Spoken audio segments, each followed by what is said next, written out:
Hi, and thank you for watching my video today. Today is going to be about backgrounds and how to make a cool, glowy, abstract type background. Here is tracing paper behind my photo of the subject that I'm going to trace and paint.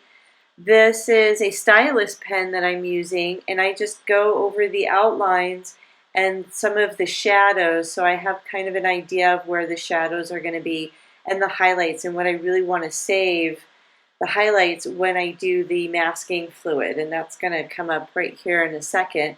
When I put on the masking fluid, I want to make sure I put it in the right areas of the white and that sort of thing. So there's the traced paper. Now this is masking fluid, and I'm applying it just to the edges. I want to preserve the white of the flower because it's really going to be a bright light source. So I really want the white of the paper to stand out, to create that contrast, because I'm going for really dark background. So I just thought that would be a really cool and fun contrast, and it would really make the light source pop as well. So I filled in some of the flowers, but I ended up taking some of the masking fluid off because I wanted to do a light wash, light yellow wash, and the flowers are going to be yellow. So I decided that it's okay for some of the flowers to get this really nice, light, even wash. Then I actually apply masking fluid over this first layer when it dries, over the flowers. So when I do the background, the flowers stay nice and white, and then yellow in some of the parts. So here you can see the white completely dried. I applied masking fluid on the entire flowers. Then I doused the paper with water. The paper was completely dry. I completely doused it with water. Now I'm going in with my Winsor Yellow close to the light source there, which is kind of like the sun, the little round masking fluid dot in the upper right hand corner. That is my light source. I want it really bright up there, so I put the masking fluid there. Now I'm doing red next to the yellow, then the blue next to the red. Now you want to kind of plan out where you want your darker colors and your lighter colors. Obviously it's going to get lighter towards the light source, so I put the red and the yellow next to each other, so when they blend we'll get a nice little orangey color like the sun. Then I want it really dark behind the flowers, so I did the red and the blue next to each other to get like a deep, like a purpley kind of color. Then I did the red and the yellow again next to each other to get my greens, and a little darker Alizarium crimson there in the corner because I want to go really dark in that corner and to get the contrast. I'm sorry if you're getting dizzy watching this, but this is pretty much what you want to do, is turn it around 360 all the way. Just watch everything run. Use your spray bottle if you don't have enough water on there, you can move the paint around, add some more pigment, because watercolor dries a lot lighter than what you see. So never be afraid to go, oh, you always want to go just a little bit darker, or you can always do other layers, but you always want to go a little bit darker than what you think you'll need with watercolor. At least that's what I found. So you can see I'm adding blue. I'm kind of getting a cool little purple there, which is great because the flowers are going to be yellow, and purple and yellow, the complementary colors. So there's some green that's blending in with the blue. I'm putting that at the bottom because those are going to be the leaves.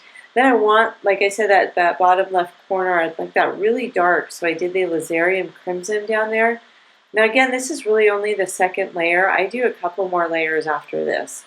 So there's a lot of paint, and this paper can take it too. It's the Arches 140 pound cold press paper, and it is just the best. Every watercolorist will say yes, it's the best.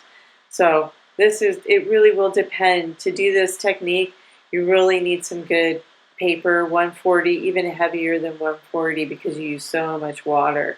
So it's really worth it to invest in good paper. Now I'm going to speed this up a little bit for you here. I'm just spraying water. I'm turning it, tossing, twisting it, or flipping it, and that sort of thing, and blotting. And you can see it's drying already and how much lighter it's getting. So I'm just waiting for these little puddles to dry, to move them around. I don't want them to sit. I don't want that you know, that I don't want any edges. I want it all blended, so I have to keep moving it and moving it around. And right there I'm blotting around the light source because that upper right corner is going to be completely white, so I don't want the harsh, you know, the harsh line when I take off the masking fluid. So I'm blotting some of the yellow around it, and then so it blends in and it's nice and glowy up there in the corner. So here again, now that it's dried a little bit, my pigment will absorb a little bit more. I don't do so much watered down effect. I'm letting it kind of blend and bleed into the other colors. So here I go with the darker colors, some greens. Now this is how it dried. You saw those last final dark colors that I put in. This is how it dried. It dried overnight. Oh my gosh, it dried so much lighter. So here I am going really dark because I wanted dark. I want the wow effect. I want the contrast. So I know I keep saying that, but that's really what it's all about. If you want your lights to look really light, then you got to have some serious darks in your color scheme, in your color range. So here is, I'm going orange. I think that's a little bit of the Alizarin Crimson again, mixed in with the red. I'm testing it out as I go, watering it down a little bit, but then getting really dark in the left side because I want basically like a reddish black over there. Here I am with the fun, with the really wanting to get the sunlight, the rays of the sun coming down. So I went in with some, I think this is the brown matter. This is a great color. I will put the colors down below for you. And you can see I'm sorry, this is kind of, but I wanted you to see how I'm really just tilting it, and so you can see the colors are bleeding right into each other.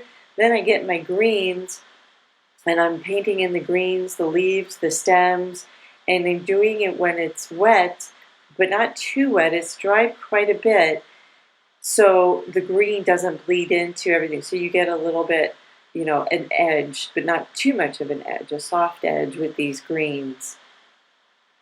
I really want that upper corner there to get dark, and I'm just going to have to wait till it dries again for it to get darker. So I'm doing, this is pure pigment of a green, and I'm getting it just around the edges because it's dried a little bit. Okay, then it dried. So you can see how it dried about 80%, and it definitely dried a lot more vibrant with the vibrant colors. So I didn't wet the paper first. I just have that, it's about 20% wet from the second layer. Then I went in and with the strong pigment. Now this is Payne's Gray and the blue and the Alizarin Crimson mixed in to get this kind of cool brownish rustic color in the background.